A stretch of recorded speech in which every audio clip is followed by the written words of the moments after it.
Hey guys and girls, Nathan here from the B.Invested headquarters. Today I want to do a little whiteboard session. I've talked a lot about what could happen in a hyperinflation, where is the market going to in the future, and today I want to talk about what could happen to house prices. So a lot of people are saying, how can house prices go higher? I've done multiple videos on hyperinflation, what would happen to house prices in the future. I've done a lot of talking about how your house price never actually goes up anyway. It's the dollar that's buying you less. So today I want to take us for a little road trip as to how a house price I've picked an area called Mount Druitt. So back in the day, I was buying properties in Mount Druitt in Western Sydney for $200,000. Everyone told me I was stupid for buying those properties, and now those properties are selling for $600,000. So those properties have tripled in price. I'm going to talk to you today about how this property from $600,000 could quite well go to $6 million. And I know what everyone's going to say. This guy's off his head, right? People are going to write in the description box saying this guy's a property spruiker, this guy's a pump and dumper, this guy should lay off the bonds, whatever the case may be. However, I can assure you that that is not what I do. This is just a very easy explanation as to what's happening with your dollar, with the currency now. And there's lots of videos that I've done that surrounding other sorts of things. So the properties in Mount Druitt have gone from 200 grand to 600 grand. How can they go from 600 grand to $6 million? Firstly, at a $200,000 price range, we're now at that price, interest rates were 8%. And I haven't even calculated this, so I'm going to literally be calculating this and drawing it whilst we're talking, because this is exactly how it is. So if you think that I might sound like I'm off my head today and you want to be an internet troll, you can either write stupidity in my comment box, which I still encourage you to because you look like an idiot in the future, or you can just be like, wow, let's think about this. And if you don't fully agree, think about it some more, and then just observe and come back to this video in 5 years' time or 10 years' time or in 15 years' time and see what has happened to the property market out there. So at 200 grand at 8% interest rate, we are looking at a $16,000 per year interest bill, right? Which would be about $320 per week. At 600,000, which is where we're at today, what are the interest rates? Let's say 3% interest rate on 600, 3% at 600 equals 18,000. So the cost of ownership, that's about $350 per week, let's call it. So here we are, we've seen a property go from 200 grand to 600 grand. It's gone up 3 times. We've seen the interest rate go from 8% down to 3%. But the holding cost of the property is 16 grand a year versus 18 grand a year. Common sense, guys. This is what happens, right? It's not the property that's going up, it's the cost of the money that's going down so people can still afford it. The entry cost now, which is a barrier difference. So when we were sitting here at $200,000, you had to save up that deposit. You may have had to put in a 20% deposit. 20% deposit of 200 grand would have been 40K. Now at 600 grand, people are out there getting 5% deposits, 10% deposits, 20% deposits still, but they're also getting first homeowner grants or builders grants of 25K, first homeowner grants of 7 to 14K have occurred. The first homeowners go out in the marketplace and they get the stamp duty exemption,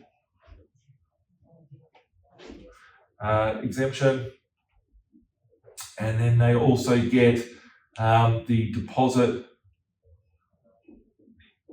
scheme. So the difference is that the property market has been manipulated. So it used to be 200 grand, it's now gone to 600 grand. The interest rate is still is much different, but the cost of holding it is still very much the same. The difference to get into it would be 40 grand versus 120 grand. However, when you drop in no stamp duty, the deposit scheme where you only put down 5%, the government covers the rest of it, there's a lot of stimulus packages in there. So when we look at it at $600,000, how could it get to $6 million? Right? That is why we all came here to watch this video. So if we have a property at 600 grand at 3% interest rate, that would be the $18,000 per year. So if we break this back down, I'm just using some rough numbers here, and I'm going to really calculate it as we're talking. If the interest rate at the bank, at the RBA, which is currently, this is at the Reserve Bank of Australia, if the Reserve Bank were at 0.10%, so 10% of 1% is what the government's charging. If that goes down into negative 2%, which it has happened in many countries around the world, it might sound stupid, but if you had asked someone, or your parents, or your grandparents, or your uncle, or auntie, or whoever, could you picture a house in Mount Druitt being worth 600 grand? They would have told you you've got rocks in your head. If you asked them, do you think the government would give me $20,000, $30,000, $40,000, $50,000 to buy a property, they'd say, I wish they'd buy my property cash. It's because it's a rigged game, guys, and everything's getting manipulated, and it's becoming more and more manipulated. So let's leave this, but just keeping in mind that the interest rates are almost zero at the RBA. If we were to get this loan at a 1% interest rate, that means it would be $60,000 per year, right? So if we go down the list here, and we go 600 grand is 18 grand at 3%, well then, what would a $1.2 million price be on this property with a 1.5% interest rate? 1.2 mil with 1.5%. Quick thinking, Nathan, it's 15 grand, 16, it's about $18,000 a year. So we've just halved the interest rate and doubled the price. 1.5% interest rate, 18 grand a year to hold it. Let's say if it goes to $2.4 million. If the property went to $2.4 million and you're paying 0.75%, which there is home loans out there at 1.99% right now. This isn't too stupid. It's not too far-fetched in the history of the future. That means that 2.4 million at 0.75 would still be $18,000 per annum mortgage cost. Now, if we went to $4.8 million with an interest rate of 0.375%, and the access to the funding, right? Back in the old days, you have to put down a 20% deposit. Before that, you used to have to put down a deposit of 40 or 50%. But now we're looking at a point where we can put down a 5%, a 10%, 2%, right? Imagine on a $4.8 million purchase, if you had to put down a 1% deposit, or zero deposit, or a 2% deposit, right? So if they're manipulating the deposit to get into the property, that means it's easy to get the property. If they're manipulating the interest rate on the property, that means it's cheaper to hold on to that property. So if the interest rate went down, it's come down, and the holding costs still stay the same, the lower the interest rates, the more upside that there is. So literally, if we were to have a position of interest rate where they all go between 1.5% to 0% bound, that would be like when we were sitting at interest rates at sort of 0.5%. If we're looking at 5% to 15%, we'd be looking at 0.5% to 1.5%. We would add an extra zero on the price there. So, could a property go from 600 grand to $6 million? Well, how would people afford it? Well, what they'll simply do is just manipulate the spectrum. So if it was 0.2% as an interest rate at the bank, that means that it would be $12,000 per year in interest rate. At a 0.3%, it would be 18 grand. So if the bank was offering an interest rate now at 3%, which is 18 grand, and it goes down to 30 basis points, which was 0.3%, that means that the price could 10x. So very important to understand what's happening to the money supply out there, understand what's happening to lending policy. We're about to enter into March 2021, and we're going to see a massive change in finance law and the way that you can borrow money and the way that the banks will assess people, which will obviously throw more rocket fuel into a property market. So, is the system rigged? Is the property market in a bubble? It's always been in a bubble, but it's not the property market that is in a bubble. It is your money that is in a bubble. This is a very important time for humanity. We're going into a very high inflationary time frame.